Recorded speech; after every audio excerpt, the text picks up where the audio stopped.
요한복음 11장 47절에서 마지막 57절까지 보겠습니다. 요한복음 11장 47절에서 57절 한 구절씩 교독하겠습니다.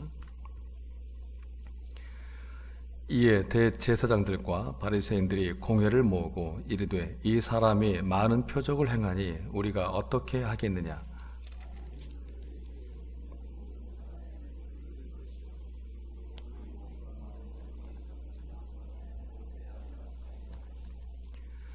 그 중에 한 사람 그 해의 대제사장인 가야바가 그들에게 말하되 너희가 아무것도 알지 못하는도다.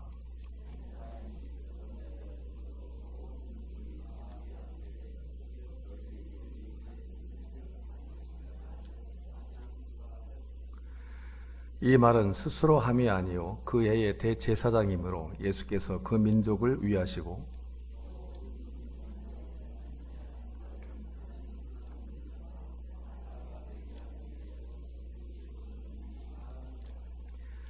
이날부터는 그들이 예수를 죽이려고 모의하니라.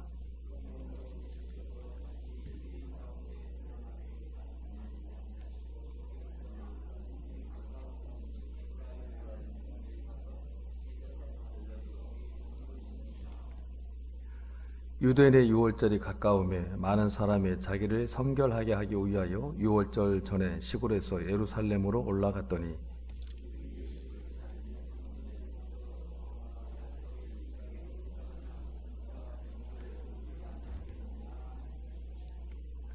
함께 봅니다. 이는 대제사장들과 바리새인들이 누구든지 예수 있는 곳을 알거든 신고하여 잡게 하라 명령하였습니다. 아멘.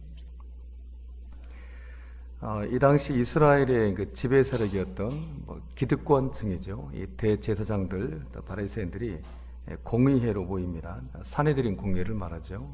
요즘 우리로 말하면 국회 정도가 해당이 될 것 같습니다. 이스라엘의 그 권력기관이었죠.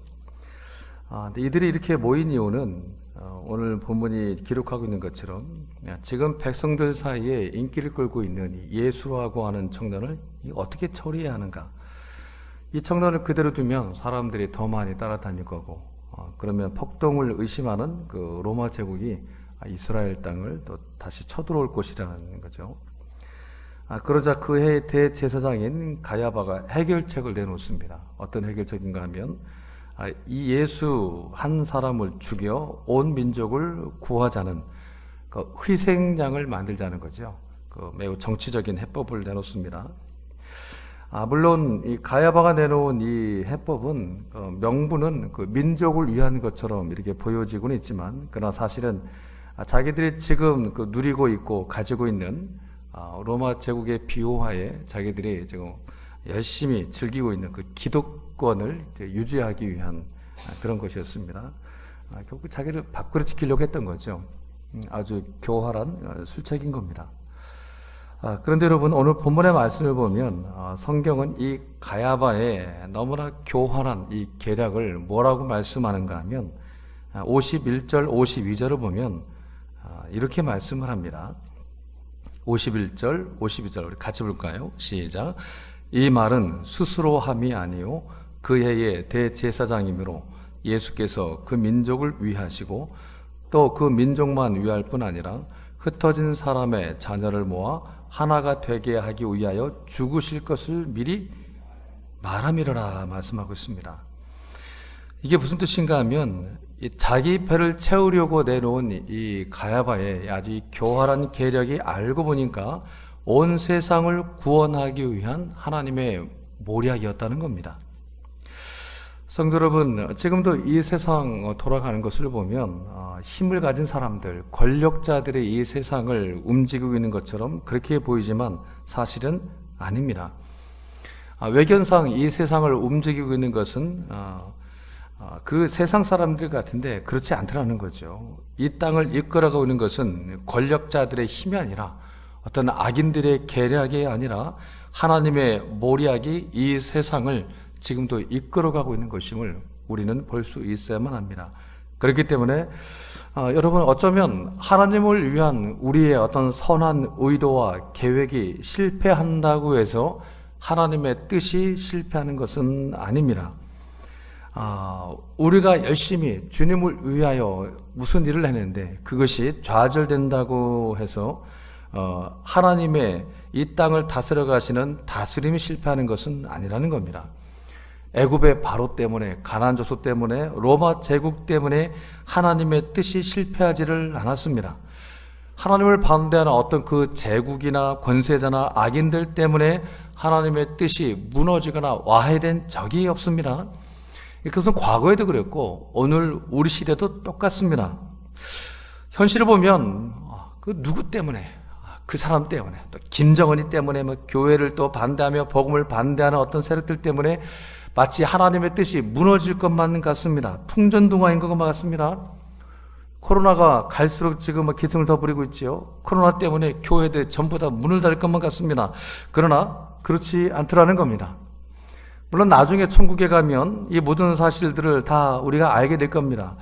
왜 그때 하나님께서 그런 세력들을, 악인들을 그냥 내버려 두셨는지, 왜 코로나는 왜 일찌감치 거둬가시질 않으셨는지 우리가 나중에 천국 가면 하나님이 다 그 부분들을 우리가 질문한다면 다 설명해 주실 겁니다. 그렇기 때문에 여러분, 살아있는 동안 우리가 해야만 하는 것이 뭔가 하면 오늘 본문을 볼까요? 53절, 54절 같이 한번 더 읽어보겠습니다. 53절, 54절 시작. 이날부터는 그들이 예수를 죽이려고 모의하니라. 그러므로 예수께서 다시 유대인 가운데 드러나게 다니지 아니하시고 거기를 떠나 빈들 가까운 곳인 에브라임이라는 동네에 가서 제자들과 함께 거기 머무르시니라. 우리 주님은 언제나 하나님의 때를 따라 움직이셨던 것처럼 이번에도 물러나 하나님의 때를 기다리고 계십니다. 이것은 우리에게도 매우 중요한 신앙의 덕목이 됩니다. 하나님의 때를 기다리는 겁니다. 어떻게 보면 특히 우리가 어려움 가운데 있을 때, 우리의 기대와 우리의 예상대로 되지 않는 그런 자리에 있을 때에 우리 하나님의 사람들이 가장 많이 훈련받는 영역 중에 하나가 뭔가 하면 예수님이 오늘 본문에 그러신 것처럼 물러나 기다리는 겁니다. 기도하면서 기다리고, 우리가 소망 중에 기다리고, 하나님을 신뢰하는 중에 기다리고, 사방으로 우겨쌈을 당하는 중에 우리도 기다릴 줄 알게 되고, 이 하나님이 나와 함께 하신다는 그 어떤 저짐도 보이지 않는 그런 상황 속에서도 하나님이 틀림없이 나와 함께하고 계시며 나에게 일하고 계시는 사실을 붙들고 물러나서 하나님의 때와 하나님의 방법을 기다리는 겁니다. 그리고 이 기다림은 하나님의 사람들이 하나님의 일을 하는 가장 중요한 방법이 되는 겁니다. 여러분의 삶의 자리에서 하나님이 이것은 꼭 해 주셨으면 좋겠는데, 이것이 정말 내가 생각하기에는 하나님의 뜻이기 때문에 정말 내 생각대로 해 주셨으면 좋겠는데, 그러나 여전히 풀리지 않는, 해결되지 않고 있는 삶의 문제가 있을지 모르겠습니다. 그러면 예수님의 방법으로 대응하실 수 있기를 바랍니다. 예수께서 물러나 기다리셨다는 것처럼 여러분들도 그 상황에서 한 발쯤은 뒤로 물러나 하나님의 때를 기다리며 인내하는 중에, 하나님을 신뢰하는 중에 하나님 나를 다스리고 계시다는 이 분명한 사실에 기초하여 인내하며 기다릴 줄 아는 신앙으로 반응할 수 있는 또 저와 여러분 되시기를 주의 이름으로 축원합니다.